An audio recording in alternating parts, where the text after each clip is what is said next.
Are you going places or left behind because you don't have a travel companion? Listen to how you can travel more independently. Dr. Travelbest will bring you the best answers, tips, and her mistakes so you can benefit. Welcome to Dr. Mary Travelbest's Independent Travel Guide. This is Level 1 Travel on the Travel Independent Spectrum. In this episode, the FAQ is, what's the best way to rent a car? The topic is Level 1 Travel Independent Spectrum and what that means. The mistake is a painful passport renewal experience. And the tip is to shop pricing with online travel agencies. The FAQ, my friend Angela asks, what's the best way to rent a car? The answer, Angela, if you're over 25 years of age and have a credit card and a driver's license, you can rent a car easily. The best way to do that depends on you, the city you're in, and the destination you're heading. When you arrive at the airport, there's usually a shuttle that takes you to the rental car place, where you get in a line and then you go to the desk to finish your paperwork. That's where you also return your car. If you want to return it to a different location, look for fees. If you want insurance, you'll pay more. If you don't fill up your gas tank upon return, you guessed it, fees. If you don't pay the tolls or get in a kind of accident of any kind, you'll also have some trouble, but it's one of the best ways around if you're new to visiting a city. You'll also pay a lot of taxes at the airport. I just rented a car during the lockdown in the USA for $4 a day, 8 days for $32. And the taxes were another $75. The total charge was $105. Pretty good. The rates are based on supply and demand, so be careful and prepared if it's your first time renting a car. There's also Turo, T-U-R-O, in select cities where you can rent the car from a person, not a company. It's like Uber, except you are the driver and the owner of the car earns money from you. Today's episode is Level 1 Travel out of 5 levels of the travel independent spectrum.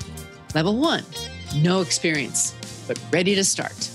You can start at a city where you have a family member or a friend where you can stay with them. It could be Boston, New York, or even a suburban town in Montana, but it's relatively close to your home state and not for an extended time.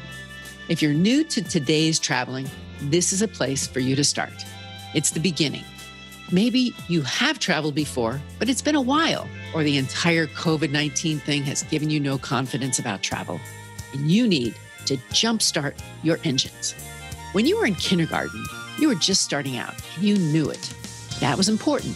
If you realize that you are just starting, you will give yourself some extra time to do everything and ask questions along the way. Don't assume that everything is going to go well, because it won't.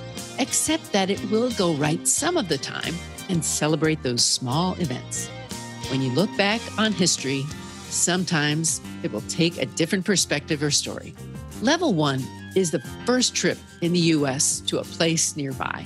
It's possible to be a car trip to a city or a town within a few hours' drive. Plan one day, drive to a new place, and take a walk when you get there. If you do this without a guide, that's independent. You are okay to research ahead of time and talk to people in your journey. That's the key point. It's your journey, not someone else's. So get the map, visit your nearby atlas, and use your smartphone to figure out how to get there, when the best time of day is to travel. Stay overnight? You don't always need to book your accommodations far in advance, and maybe you just want to stay with a friend or family member for a one-night stay. It's all level 1. You can do this. We'll cover step 2 in our next segment of the Travel Independent Spectrum. So now to today's mistake. Passport renewal, painful experience. I had to renew passports, so I went to the internet and looked up the nearest location. I was wrong to go there. It was the post office, and my appointment was 4 weeks away. When I finally got there, a month later, I felt that it was an awful and terrible experience, especially since the guy there said I had the wrong papers. I later found out that UCSD has a passport office on campus, and anyone can go in and take care of the paperwork without an appointment. I tell anyone I meet that it's a better choice. So wherever you live, don't go through what I did. That was a mistake. Today's travel advice: self-booking online travel agent websites. There are only two major online travel agencies, or OTAs. They're booking sites, Expedia and Booking, which used to be Priceline. They each do about $80 billion in business a year. And most of the brands you see when you shop are from one or the other. Now, Southwest Air is not included in these sites, so look there first. Skyscanner, Google Flights, and a few others are also growing in reputation. So shop around, find out what's best for you, and let me know what you find. We should see more competitors after the pandemic is over, but the pricing may be much higher to travel in the future. I want to bring meaning to your travel, so send me your travel tip or question. Send it to my Facebook page, group, Instagram, Twitter, or blog, and maybe you'll see your tips in my next travel book on independent destinations. What's on your bucket list? What's on your travel bucket list?